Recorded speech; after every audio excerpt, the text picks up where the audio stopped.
Channel पर आपका स्वागत है। तो स्टूडेंट्स, हमने कल जो है पढ़े थे सेकंड टाइप न्यूमेरिकल। हमने कल जो है मोललता की डेफिनेशन पढ़ी थी और उसमें सेकंड टाइप के न्यूमेरिकल्स पढ़े थे हमने।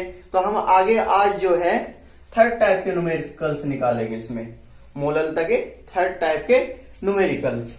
तो चलते हैं स्टूडेंट्स। देखिए स्टूडेंट्स, इसने क्वेश्चन में क्या कहा है कि 20% भारानुसार K2CO3 पोटेशियम कार्बोनेट विलयन की मोललता ज्ञात करो। तो हमने पहले जो न्यूमेरिकल्स किए थे उनमें हमारे पास या तो इसकी वैल्यू दी जाती थी, मतलब इसकी वैल्यू दी जाती थी, इसकी दी जाती थी, हम ये निकाल लेते थे, और या इसकी वैल्यू मिली होती थी, इसकी, तब हम ये निकाल लेते हैं। लेकिन अब की बार इसने थोड़ा अलग कर दिया है क्वेश्चन को। तो देखिए हम किस तरीके से इसे सोल्व करेंगे स्टूडेंट्स, लेकिन फॉर्मूले यही यूज होंगे। तो देखते हैं किस। देखिए स्टूडेंट्स, ये क्या है 20%। जब हम परसेंटेज को हटाते हैं तो क्या आ जाएगा, बटे में 100 आ जाएगा। परसेंटेज हटाए तो बटे में 100। तो स्टूडेंट्स यहां पे क्या है, देखो हमने जब मोललता की डेफिनेशन पढ़ी थी तो हमने डेफिनेशन में क्या कहा था कि विलय के मोलों की वह संख्या जो 1 किलोग्राम विलायक में उपस्थित होती है विलयन की मोललता कहलाती है। तो स्टूडेंट्स हमें यहां से क्या पता चल रहा है कि जो नीचे उपस्थित होता है, नीचे रखा होता है, हम जो नीचे लिखते हैं उसमें ये उपस्थित होता है विलय के मोल। देखो इसमें तो उपस्थित है, तो यहां भी कुछ ऐसा ही है। मतलब हमारे 100 ग्राम में 20 ग्राम उपस्थित है किसके, इस पदार्थ के, K2CO3। समझ में आ रहा है स्टूडेंट्स? क्योंकि देखो जो वैल्यू हमेशा ध्यान रखना बटे में होगी नीचे, उसमें उपस्थित होगी ऊपर की वैल्यू। तो यहां से 20% हमने परसेंटेज हटाया तो बटे में 100, मतलब 100 ग्राम विलयन है हमारा कुल, उसमें 20 ग्राम क्या है, K2CO3। ठीक है। और जो पदार्थ घोला जाता है, कोई भी पदार्थ है तो जो घोला जाता है वो क्या होता है हमारा, विलय। जैसे चीनी जल में घोली जाती है तो चीनी क्या है, विलय। तो यहां से विलय का द्रव्यमान कितना है हमारे पास, स्मॉल w इक्वल टू 20 ग्राम है यहाँ पे, और ये इसमें उपस्थित है। कुल हमारा विलयन देखो कितना होता है, 100%। 100% में से 20% द्रव्यमान हमारा विलय का है। तो ये क्या है हमारा द्रव्यमान विलयन का। विलयन का द्रव्यमान इक्वल टू 100 ग्राम। तो स्टूडेंट चूंकि हमें पता है कि हमें तो मोललता निकालने के लिए विलय का द्रव्यमान चाहिए जो हमारे पास है, दूसरा विलायक का द्रव्यमान चाहिए, इसलिए हम क्या करेंगे, यहां से विलायक का द्रव्यमान निकाल लेंगे। वो कैसे निकालेंगे, क्योंकि हमें पता है क्या कि विलय का द्रव्यमान प्लस विलायक का द्रव्यमान बराबर क्या होता है, विलयन का द्रव्यमान। क्योंकि हमें पता है कि विलय और विलायक मिलकर विलयन का निर्माण करते हैं। तो विलय का द्रव्यमान प्लस विलायक का द्रव्यमान बराबर क्या होगा, विलयन का द्रव्यमान। तो यहां पर हम स्मॉल w की वैल्यू रख देंगे और कैपिटल W की, और यहां से क्या निकल जाएगा, कैपिटल W, विलायक का द्रव्यमान। तो स्मॉल w कितना है हमारा, 20 ग्राम, प्लस कैपिटल W हमें ज्ञात करना है, W सॉल्यूशन 100 ग्राम। तो कैपिटल W की वैल्यू निकालेंगे तो ये इधर आके माइनस का 100 माइनस 20, तो कैपिटल W कितना हो गया, 80 ग्राम। तो आप देख सकते हो 20 ग्राम विलय ने और 80 ग्राम विलायक आपस में मिलकर कितना बना रहे हैं, 100 ग्राम विलयन बना रहे हैं। ठीक है स्टूडेंट्स, तो हमारे पास स्मॉल w की वैल्यू मिल गई, कैपिटल W। अब हमें क्या निकालना है मोललता निकालने के लिए, ये क्या है हमारा, विलय का अणुभार। तो अणुभार निकालने के लिए हमें विलय का नाम पता होना चाहिए और उसका सूत्र। तो विलय क्या है हमारा, K2CO3। अब हम इसका अणुभार निकाल लेंगे। तो यहां लिखेंगे K2CO3 का अणुभार। स्मॉल एम डैश बराबर तो स्टूडेंट्स हम क्या करेंगे अणुभार निकालने के लिए 2 गुणा में आ जाएगा, प्रत्येक के परमाणु भार को जोड़ते चले जाएंगे। पोटेशियम का कितना होता है 40 प्लस, कार्बन का 12 प्लस। देखो 3 क्या है सबस्क्रिप्ट में है, ये कहा जाएगा गुणा में। ऑक्सीजन का कितना है 16, तो इसे कैलकुलेट कर लेंगे। एम डैश इक्वल टू 40 दूनी 80 प्लस 12 प्लस 16 किया 48, तो ये 8 और 2 10, 4 और 1 5, 5 और 8 13 और 1 हासिल का 14। तो स्मॉल एम डैश भी हमारे पास स्टूडेंट्स आ गया। अब हम क्या निकाल देंगे आराम से विलयन की मोललता। तो मोललता निकालते हैं स्टूडेंट्स। अब हम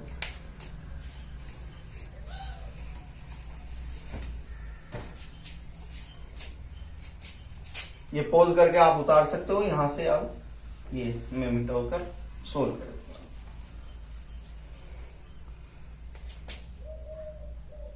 तो स्टूडेंट्स चूंकि हम जानते हैं हमें क्या निकालना है, इसमें क्या कहा है मोललता, ये हमने क्वेश्चन में m equal to m small w गुणा 1000 बटे स्मॉल m डैश गुणा कैपिटल W किसमें होना है ग्राम में। तो स्मॉल m बराबर small w 20 gram into 1000। m dash कितना है स्टूडेंट्स हमारा 140, कैपिटल W कितना है स्टूडेंट्स हमारा 80 ग्राम। तो सोल्व कर दो, ये जो है 20 चौका 80 और ये 4 से कैंसिल करो 1000 को 250 बार और ये 0 से 0 कैंसिल। तो यहां से मेरा m इक्वल टू आ जाएगा 25/40। तो m इक्वल टू इसे सोल्व करके आप लिख सकते हो 25 को भाग दे दो 14 से, 14 कन 14, ये 1 पॉइंट लगाकर 0 उतार ली। तो आप कितनी बार 7 चौका 28, 7 एकन 7, 7 बार चला सकते हो। 8 चौक 32, 8 एकन 8, 7 बार। 7 चौका 28, 2, 7 एकन 7, 2 9, 10 में से 8 गई 2, 10 में से 9 गया 1, पॉइंट लगाया है तो 0 उतार लो। अब कितनी बार चला सकते हो 9 चौक 36, 3 9 एकन 9, 3 12, तो 8 बार चला सकते हो आप। तो ये आ जाएगा 8 चौक 32, 8 एकन 8 और 3 11, तो ये 8.0, 14 पंजे 70, 14 छिका 6 चौक 24, 6 6 2 24 छिके 84, 24 पंजे 70, 6 चौक 24, 2 6 2 8। तो आप ये आ जाएगा 1.78। और मात्रक क्या होता है स्टूडेंट, जिससे मोललता को प्रदर्शित करते हैं वही उसका मात्रक होता है। तो ये हमारा आंसर।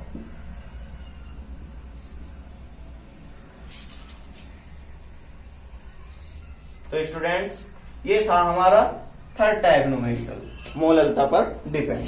तो स्टूडेंट्स क्वेश्चन आपसे ऐसे भी पूछा जा सकता है। देखो इसमें हार्ड कुछ नहीं है, बिल्कुल सेम उसी की तरह क्वेश्चन है। बस उसने क्या कहा है विलय का डायरेक्ट द्रव्यमान ना देकर उसे परसेंटेज में बताया है। उसने कहा है कि 20% हमारा क्या है K2CO3 के विलयन है, उसकी मोललता ज्ञात करो। तो हमने क्या किया, सबसे पहले परसेंटेज हटाई तो बटे में 100। और ध्यान रखना है जो नीचे होता है उसमें ऊपर वाला उपस्थित होता है। तो मतलब हमने हमारे जो K2CO3 है उसका 20 ग्राम किसमें उपस्थित है 100 ग्राम विलयन में। तो हमने लिख लिया यहाँ स्मॉल w क्या हमारा 20 ग्राम है, क्योंकि कोई भी जो पदार्थ है हमारा ठीक है जो उपस्थित होता है वो क्या होता है वो विलय होता है। तो स्मॉल w इक्वल टू 20 ग्राम और ये क्या है हमारा विलयन का द्रव्यमान बराबर क्या है 100 ग्राम। तो स्टूडेंट्स हमें क्या चाहिए था कैपिटल W। तो हमें पता है कि जो विलयन है वो विलय और विलायक से मिलकर बनता है। तो विलेय का द्रव्यमान प्लस विलायक का द्रव्यमान बराबर क्या होता है, विलयन का द्रव्यमान। तो यहां से हमने कैपिटल डब्ल्यू निकाल लिया। स्मॉल एम डैश निकालने के लिए हमने क्या किया, हमने इसके जो हमारा विलय था उसका नाम जो है वो क्या था, पोटेशियम कार्बोनेट, उसका सूत्र होता है K2CO3 का अणुभार। हमने कैसे निकाला, देखो ये 2 है तो 2 गुणा में लिए, इसका 1 का कितना होता है 40 परमाणु भार, प्लस कार्बन का 12, प्लस ये 3 है तो 3 गुणा में लिए, इंटू ऑक्सीजन का 16, और ये कैलकुलेट कर दिया। फिर हमने इन जो हमारे पास वैल्यू है ये उठाकर इस फॉर्मूले में रख दी, और ये हमारा आंसर आ गया 1.78 मोलल या मोल प्रति किलोग्राम। ठीक है स्टूडेंट्स, तो ये हो गया आपका third type numerical depend upon molality. अब हम क्या करेंगे, अब हम फोर्थ टाइप न्यूमेरिकल्स में चलते हैं। ठीक है स्टूडेंट्स, आप पॉज करके ये उतार सकते हैं।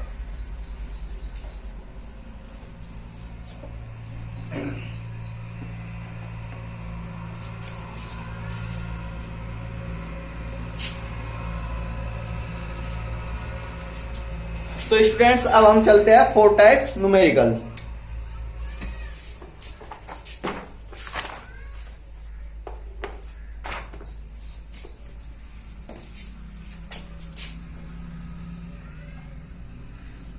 फोर्थ टाइप,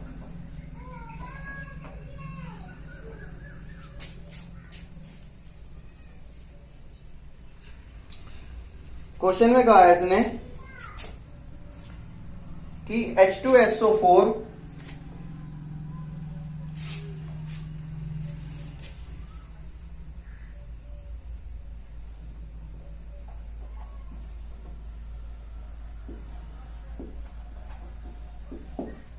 H2SO4 का एक नमूना 94% कोष्ट में लिखा है, फिर small w upon capital V है, इसका घनत्व स्टूडेंट्स इस नमूने का 1.84 ग्राम प्रति ml है। इस विलयन की मोललता याद करो, इस विलयन की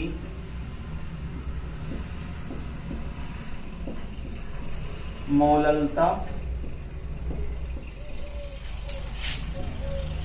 याद करो। तो स्टूडेंट्स हम क्या करेंगे, इसकी मोललता ज्ञात करेंगे।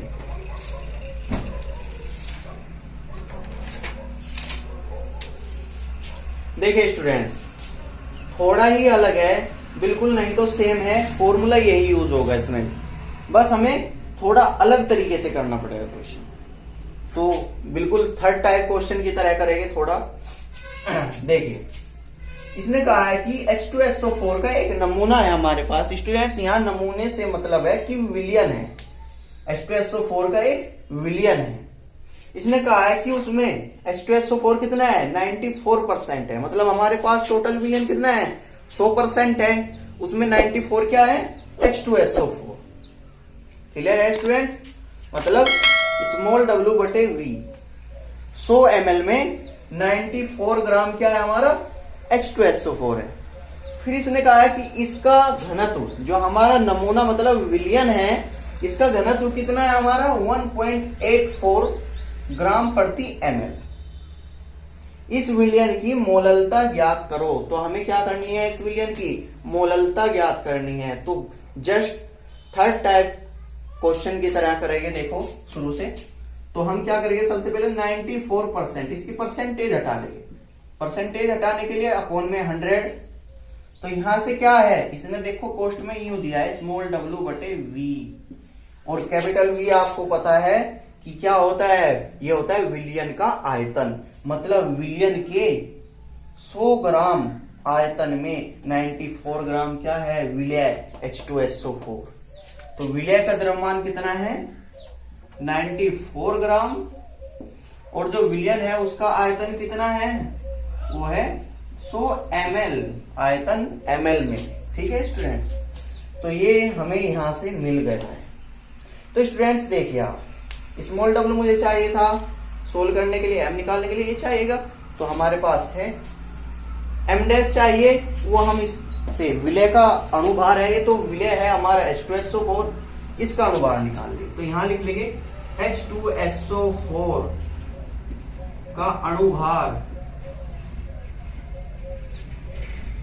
स्मॉल m डैश बराबर क्या हो जाएगा स्टूडेंट्स, देखिए ये 2 है, तो 2 क्या करेंगे, गुणा में ले लेंगे, और हमें पता है कि हाइड्रोजन का जो परमाणु भार होता है वो 1 होता है, और आगे प्लस का चिन्ह, फिर s का कितना होता है, ये होता है हमारा 32, प्लस से गुणा में ले लेंगे, और ऑक्सीजन का कितना होता है 16, तो यहां से हो जाएगा 2 एकम 2 प्लस 32 प्लस 64, तो यहां से मुझे मिल जाएगा, कैलकुलेट कर लेंगे स्टूडेंट, 4 2 6 6 2 8 6 3 9, तो हमारे पास जो स्मॉल m डैश है वो कितना आ गया 98। तो स्टूडेंट्स हमारे पास स्मॉल w आ गया, स्मॉल m डैश आ गया, तो अब हमें केवल कैपिटल W ही चाहिए, फिर हम सोल्व कर लेंगे अपना क्वेश्चन। तो कैसे निकालेंगे वो, देखिए स्टूडेंट, इसने कुछ जो हमारा क्वेश्चन है उसमें कुछ अलग दिया है। इसने क्या कहा है कि ये जो हमारा नमूना मतलब विलयन है, इसका जो घनत्व है वो क्या है 1.84 ग्राम प्रति ml। तो यहां लिख लेंगे हम, जो घनत्व है रो से प्रदर्शित करेंगे इसे हम, वो क्या है, वो क्या होता है, यहां लिखेंगे, चूंकि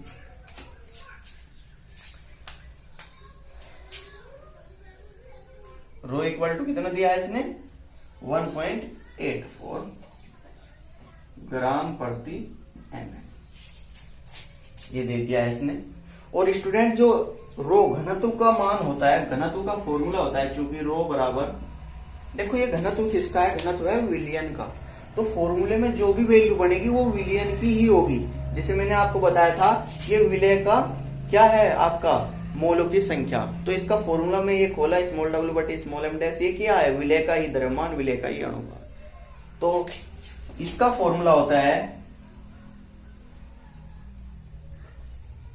मास अपॉन वॉल्यूम, मतलब विलयन का घनत्व बराबर जो द्रव्यमान होगा वो भी किसका होगा, विलयन का होगा, और जो आयतन होगा वो भी किसका होगा, वो भी विलयन का होगा। तो हमें घनत्व पता है, विलयन का क्या है ये दे रखा है इसने 1.84 इक्वल टू W सॉल्यूशन, ये हमारे पास नहीं है, ये हम निकाल लेंगे, बटे V कितना दिया है इसने, V देखो स्टूडेंट्स ये रहा 100,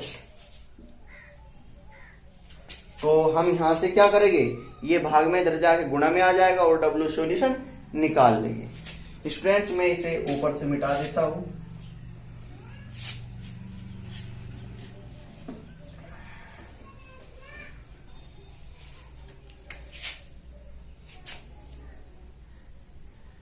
तो यहां से हम W सॉल्यूशन निकाल लेंगे, W सॉल्यूशन बराबर 1.84 इंटू 100, तो ये हो जाएगा 184, पॉइंट से ये 20 कैंसिल हो जाएगी ग्राम। तो W सॉल्यूशन का द्रव्यमान कितना आ गया 184। देखिए स्टूडेंट, जैसे हमने पिछली बार किया था थर्ड टाइप न्यूमेरिकल में, उसमें हमारे पास स्मॉल w की वैल्यू थी और W सॉल्यूशन की वैल्यू थी, तो हमने उससे क्या निकाली थी कैपिटल W, विलायक का द्रव्यमान। कैसे, क्योंकि हमें पता है कि विलय का द्रव्यमान और विलायक का द्रव्यमान बराबर क्या होता है विलयन का द्रव्यमान, क्योंकि विलयन में दोनों उपस्थित होते हैं, दोनों से मिलकर ही तो बनता है विलयन। तो हम क्या करेंगे, यहां लिख देंगे क्योंकि विलय का द्रव्यमान प्लस विलायक का द्रव्यमान इक्वल टू विलयन का द्रव्यमान। तो स्मॉल w हमारे पास आप देख सकते हो 94 ग्राम प्लस कैपिटल W हमें ज्ञात करना है, और W सॉल्यूशन हमारा क्या है, ये है हमारा 184। तो W निकालने के लिए ये इधर जाके माइनस का हो जाएगा 94 और ये W निकल जाएगा हमारा 4 में 4 गए 0 और 18 हो गए 90 ग्राम। तो ये आ गया हमारा कैपिटल W 90 ग्राम। अब स्टूडेंट्स आप जो है आसानी से अपनी विलयन की मोललता निकाल सकते हैं। आप लिख लेंगे क्योंकि जो मोललता है वो है हमारी स्मॉल w इंटू 1000 बटे small m dash into capital W gram में। तो small m equal to small w कितना है 94 है, ये 1000 अपॉन m डैश कितना है आपके पास 98 इंटू कैपिटल W 90। तो इस 0 से ये 0 कैंसिल हो गई, 2 से कैंसिल करो स्टूडेंट्स, 2 चौक 8 2 नम 18, ये 2 से कैंसिल किया तो 50 बार कैंसिल। तो अब हमारे पास m इक्वल टू ये क्या आ गया 94 गुणा ये ऊपर क्या है 50 बटे 49 इंटू 9। तो इसे सोल्व कर लेंगे और हमारे पास जो है हमारा आंसर आ जाएगा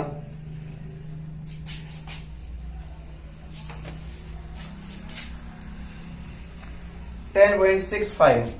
तो यहां सोल्व करके 10.65 आ जाएगा हमारा आंसर मोल। ये हमारा क्या हो जाएगा आंसर।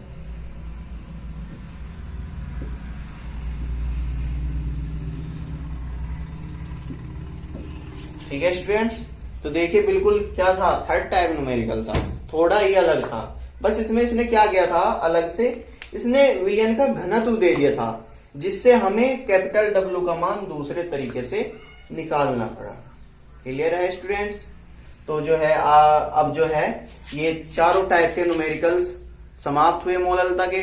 अब हम क्या करेंगे स्टूडेंट्स, आगे बढ़ेंगे और आगे नेक्स्ट टॉपिक पढ़ेंगे। इसमें अगर किसी स्टूडेंट्स के जो है न्यूमेरिकल समझ में ना आए हो तो वो हमें कमेंट करके बताए, और अगर हमारे पढ़ाने के तरीके में कोई प्रॉब्लम लगती हो तो उसे भी बता सकता है। ठीक है स्टूडेंट्स, और अपने दोस्तों के पास हमारी वीडियो जो है शेयर करें और साथ में लाइक करें, ठीक है, और कमेंट भी करें और सब्सक्राइब भी कराएं चैनल को। तो हम अब आगे चलते हैं।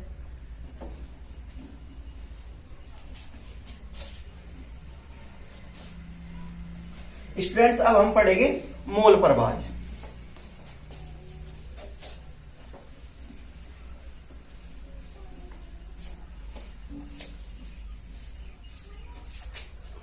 देखिए मोल प्रभाज क्या होता है।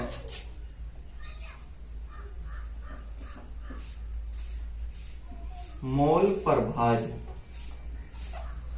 या इसे हम कहते हैं स्टूडेंट्स अणु भिन्नांक। अणु भिन्नांक या स्टूडेंट्स हम इसे कहते हैं मोल अंश।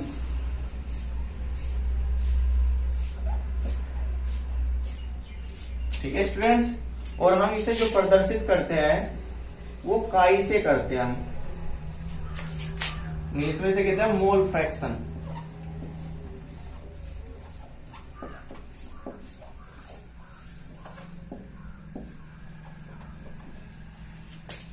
तो स्टूडेंट्स हम आगे अब क्या पढ़ेंगे, मोल प्रभाज या अणु भिन्नांक या मोल अंश, जिसे हम काई से प्रदर्शित करते हैं।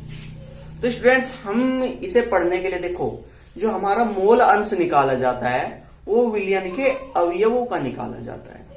मैंने कहा था आपको लेक्चर नंबर 1 में कि याद रखना कि विलयन के अवयव कौन कौन से होते हैं। तो कौन कौन से होते हैं, 2 अवयव होते हैं, पहला विलय और दूसरा क्या है विलय। कोई भी विलयन अगर बनता है तो 2 अवयवों से मिलकर बनता है, विलय और विलय। तो स्टूडेंट्स जो मोल प्रभाज है वो किसका निकाला जाता है, अवयवों का, विलयन के अवयवों का।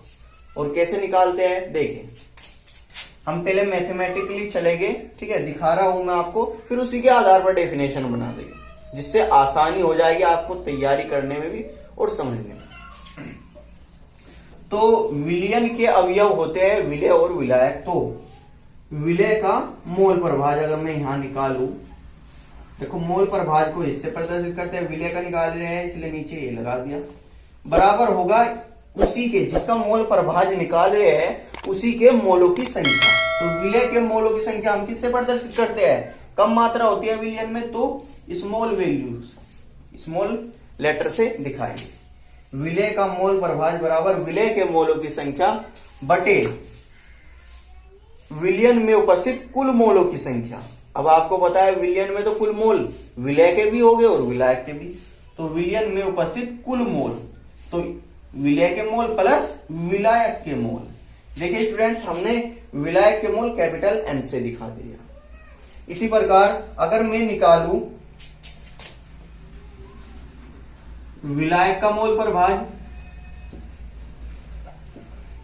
तो मैं ऊपर क्या लिखूंगा? जिसका मोल प्रभाज निकालेंगे ऊपर उसी के मोल लिखेंगे। विलायक का मोल प्रभाज बराबर विलायक के मोलों की संख्या, कितने हैं? कैपिटल है, बटे विलयन में उपस्थित कुल मोलों की संख्या, तो उसमें विलय के भी आते हैं और विलायक के भी, कुल मोलों की संख्या। तो स्टूडेंट्स, ये हमारी इक्वेशन 1 और ये इक्वेशन 2। स्टूडेंट्स, आप इससे पहले डेफिनेशन ऊपर लिखना, क्या लिखोगे? किसी विलयन के अवयव, फिर अंदर कोष्ठ में लिखना है विलय या विलायक, फिर कोष्ठ बंद कर देना है, का मोल प्रभाज, क्या लिखोगे आगे? उस अवयव, जिस अवयव की आप बात कर रहे हो, कोई सा भी ले लो, उस अवयव, कोष्ठ में लिख देना विलय या विलायक, कोष्ठ बंद, के मोलों की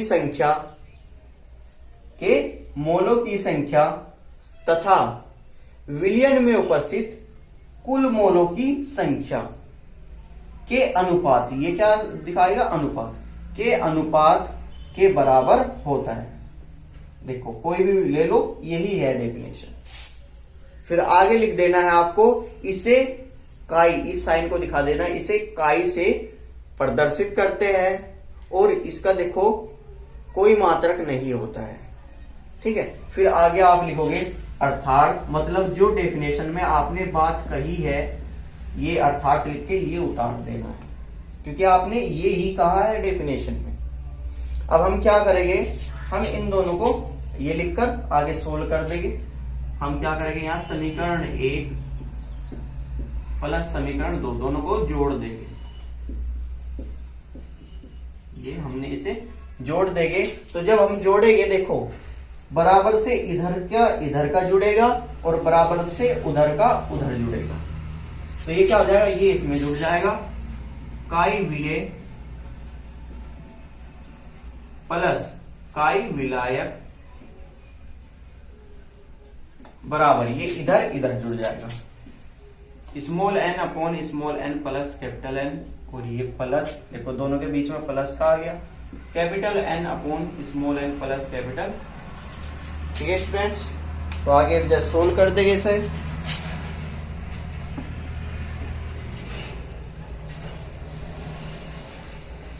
तो ये क्या हो जाएगा? काई विलय प्लस काई विलायक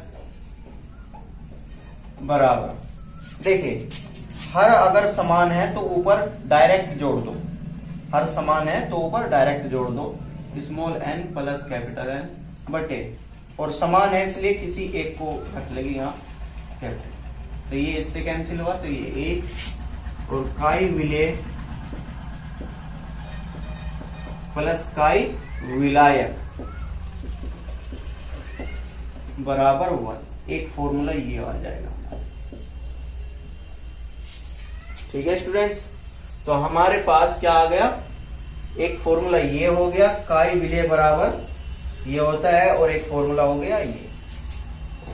ठीक है स्टूडेंट्स, तो अब हम क्या करेंगे? देखिए डेफिनेशन क्लियर हो गई, अब हम आगे इसके न्यूमेरिकल्स लगाएंगे, इसके न्यूमेरिकल्स निकालेंगे। ठीक है, इसमें भी कई टाइप्स के न्यूमेरिकल्स होते हैं, तो हम आपको प्रत्येक टाइप्स के न्यूमेरिकल कराएंगे, जिससे आपको कोई भी प्रॉब्लम ना हो एग्जाम में। ठीक है स्टूडेंट्स, तो आगे चलते हैं हम। साथ ही आपको ध्यान में रखना है कि यहाँ पे जो ये स्मॉल एन और कैपिटल एन की वैल्यू है वो क्या है, उनके मतलब देखो स्मॉल एन की वैल्यू क्या आती है, स्मॉल डब्ल्यू बटे स्मॉल एम डैश। मैंने बताया था स्मॉल एन है विलय के मोल और कैपिटल एन है विलय के मोल। तो विलय के मोलों की संख्या इससे नीचे लिखना है आपको, ये उतार लेना सब, ठीक है, पोज करके आप यहां लिख देना, फिर नीचे जहां इससे आगे स्मॉल एन क्या था आपका, विलय के मोलों की संख्या बराबर क्या होगा, विलय की ई होगी वैल्यू जो भी होगी, मतलब विलय का द्रव्यमान बटे विलय का अणुभार। और जो हमारा कैपिटल एन है वो क्या होगा, ये है विलायक के मोलों की संख्या। तो विलायक का द्रव्यमान वो किससे दिखाते हैं, कैपिटल डब्ल्यू बटे विलायक का अणुभार वो किससे दिखाएंगे, कैपिटल एम डैश से दिखा देंगे इसको। तो ये है हमारा, तो ये ध्यान में रखना है आपको, तभी हम न्यूमेरिकल सोल्व करने में आसानी होगी।